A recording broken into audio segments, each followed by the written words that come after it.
আসসালামু আলাইকুম দর্শক, শুভেচ্ছা, স্বাগতম।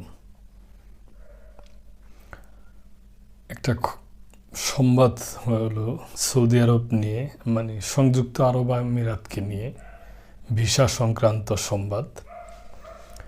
নতুন ভিসা চালু করলো সংযুক্ত আরব আমিরাত।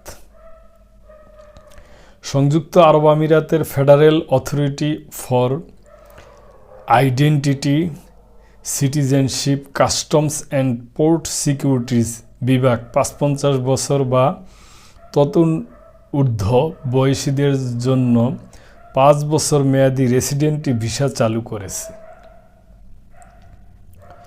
আজ শুক্রবার এ সংক্রান্ত সরকারি আদেশের বরাত দিয়ে এ খবর জানিয়েছে গালফ নিউজ। নতুন নিয়মে ৫৫ বছর বা ততোঊর্ধ্ব বয়সী প্রবাসীরা সংযুক্ত আরব আমিরাতের রেসিডেন্সি ভিসার আবেদন করতে পারবেন। আইসিপি বিভাগ জানিয়েছে, যারা এর আগেও সংযুক্ত আরব আমিরাতে ছিলেন ৫৫ বছর বয়স পূর্ণ হলে তারাও সেখানে থাকার জন্য ভিসার আবেদন করতে পারবেন। সংযুক্ত আরব আমিরাত কিংবা তার বাহিরের কোনো দেশে কমপক্ষে ১৫ বছরের কাজের অভিজ্ঞতা থাকলে এই ভিসার আবেদন করা যাবে। ব্যক্তির কমপক্ষে ১ মিলিয়ন দিরহামের সম্পদ অথবা অর্থ থাকতে হবে। এর বাইরে মাসিক ২০,০০০ দিরহাম আয়, দুবাইয়ের হলে ১৫,০০০ দিরহাম হলেও চলবে। ভিসার আবেদনের জন্য সর্বশেষ ৬ মাসের ব্যাংক স্টেটমেন্ট জমা দিতে হবে। এই ভিসা হবে ৫ বছরের জন্য। ৫ বছর পর একজন সব শর্ত পূরণ সাপেক্ষে পুনরায় ভিসার আবেদন করতে পারবেন। অফিসিয়ালি ওয়েবসাইট অথবা UAICP স্মার্ট অ্যাপ্লিকেশন ব্যবহার করে ভিসার আবেদন করা যাবে।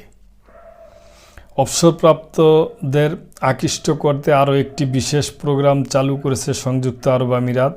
অবসরপ্রাপ্ত বিদেশি নাগরিক, তাদের সঙ্গী এবং নির্ভরশীলরা ৫ বছরের জন্য নবায়নযোগ্য রেসিডেন্সি ভিসা পাবেন। এতে আবেদন করার জন্য প্রার্থীর বয়স অন্তত ৫৫ বছর হতে হবে। আর্থিক যোগ্যতা হিসাবে মাসে ১৫,০০০ দিরহাম আয় অথবা ব্যাংকে ১০ লাখ দিরহাম জমা থাকতে হবে।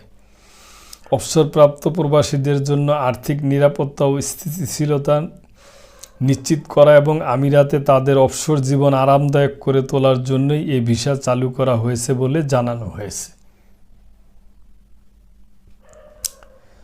তো দর্শক, এই সংবাদটা আমার দৃষ্টিতে আসে, আমি পড়ছি, তা আপনাদের সাথে শেয়ার করলাম। আমার মনে হয় ওভারঅল আমার ব্যক্তিগত অবজারভেশন যে ভালোই একটা দিছে আর কি, সুযোগ দিছে। এটা অন্যান্য দেশের ইসেরাও, সিটিজেনরাও করতে পারবে। আমি মনে করি যে বাংলাদেশিরাও করতে পারবে যদি করতে চায়। তো খারাপ না, অনেকটা এটা দেখা যায় যে ইউরোপের মতো, আমেরিকা কিংবা কানাডার মতো আর কি কিছুটা সিস্টেমের হয়েছে আর কি। তো ওভারঅল ভালোই হয়েছে দর্শক, আমি মনে করি।